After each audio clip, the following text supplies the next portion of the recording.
Built in the early 26th century BC, during a period of around 27 years, the Great Pyramid of Giza is the oldest of the 7 wonders of the ancient world, the largest Egyptian pyramid, and is the tomb of the Fourth Dynasty pharaoh Khufu. The build and design of the pyramid have left people fascinated, and the more it's studied, the more questions have arisen. And undoubtedly, there is still a lot more about this pyramid that remains a mystery.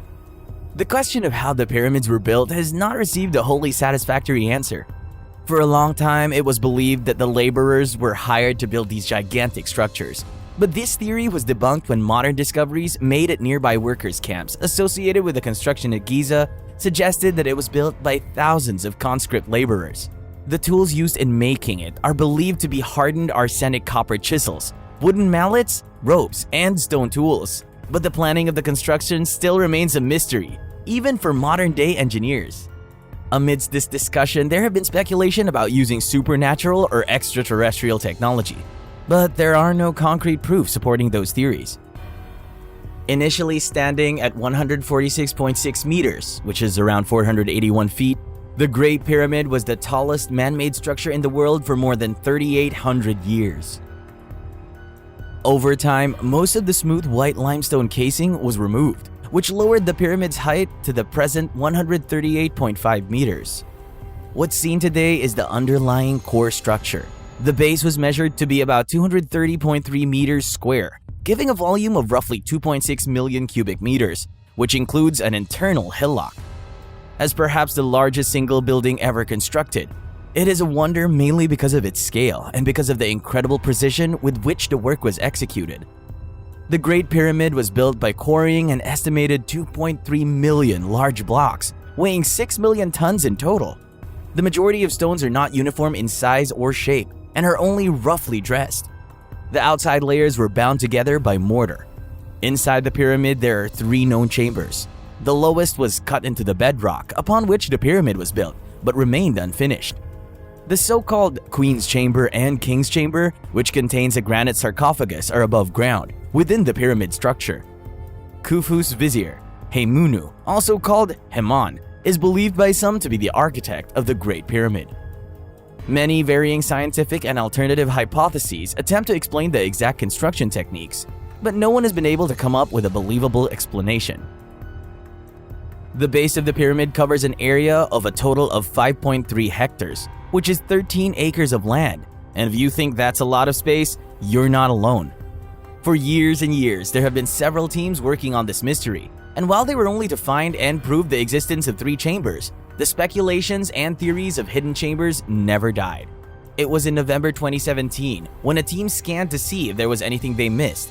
Sure enough, above the Great Gallery of the pyramid, they found signs that there might be a large hidden chamber as large as the biggest room in the whole pyramid. The strange thing is that the Egyptians deliberately built the hidden chamber to be completely inaccessible. There are no corridors or pathways connected to it, and the only way they could have put anything inside of it is if they filled the chamber while they were building the pyramid, then sealed it up afterward. We still don't know much about the insides of the pyramid and can't say anything about its interior, but whatever is in there, Pharaoh Khufu apparently didn't want it to ever see the light of day. The position of celestial objects has always played an important role when it came to building architectural monuments in ancient times, and many people believe that the pyramids of Giza also have something to do with the stars. The Orion correlation theory is a fringe theory in Egyptology explaining a possible purpose in the arrangement of the Giza pyramid complex. It puts forward that there is a correlation between the location of the 3 largest pyramids of the Giza pyramid complex and Orion's belt of the constellation Orion, and that this correlation was intended as such by the original builders of the Giza pyramid complex. The stars of Orion were associated with Osiris, the god of rebirth and the afterlife by ancient Egyptians. Depending on the version of the theory, additional pyramids can be included to complete the picture of the Orion constellation, and the Nile River can be included to match the Milky Way. The Orion correlation theory grew from researchers' interpretations of 2 mysterious narrow shafts discovered in the Great Pyramid of Giza. These shafts extend from the so-called King's Chamber into the pyramid's walls. Some experts have suggested that they are air shafts, but it's unclear why the dead would need access to oxygen. Other researchers, however, think these tunnels served as pathways to heaven. And in the 1960s, a group of Egyptologists suggested that these were star shafts built to point toward important stars and constellations. Two researchers found that one of the shafts seemed to aim in the general direction of where the North Star would have been when the pyramids were constructed. The other shaft, generally, points towards Orion's belt. These two sections of the sky were also known to be important in ancient Egyptian mythology. The shafts likely wouldn't have been useful for actually observing these objects though. They were roughly oriented, with horizontal sections and large stones blocking their exit. But despite many attempted shaft explorations, the mystery of their true purpose has persisted for more than half a century. It's long been assumed that the Great Pyramid at Giza, Egypt had a top that's no longer there, which means though the pyramid looks like a perfect four-sided triangular structure, it's not pointed at the top like a triangle, but is flat at the top. At least 30 feet of flat walking space at the summit for people who have climbed to the top and measured it. According to ancient tradition, the capstone, or the top of the pyramid, is added to the structure after it's almost completed just before the top. It's said to be the same shape, but smaller to finish off the shape. As it is supposed to be the most important piece that gives the pyramid its actual purpose, for ages, people have tried to understand what happened to the capstone of the Great Pyramid. It's vastly believed that the Great Pyramid of Giza was a tomb for Pharaoh Khufu. But while tombs have been found from this same period, the Great Pyramid was probably never actually used in that way. Caliph al-Ma'mun, who led the first exploration of the Great Pyramid in 9th century AD, had to tunnel and blast his way into the upper chambers. He and his workers found no soot on the ceilings, as one would expect had torches been used before. He reported that he and his men thoroughly searched all the chambers and found absolutely nothing, other than the stone coffer in the king's chamber. No mummies or riches.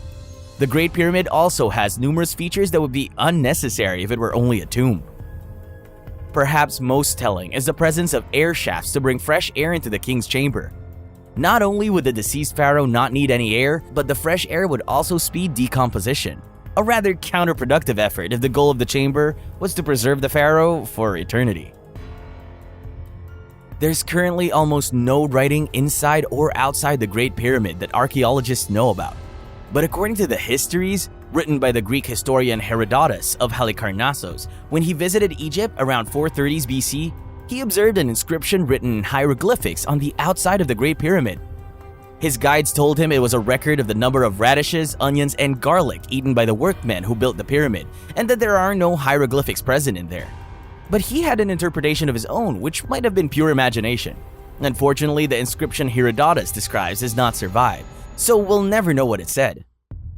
It said that even if there were some cryptic drawings, they were probably destroyed when the casing stones on the Great Pyramid were removed by the Arab Sultan An-Nasir Nasir ad-Din al-Hassan to build mosques and fortresses for the nearby city of Cairo in 1356 AD.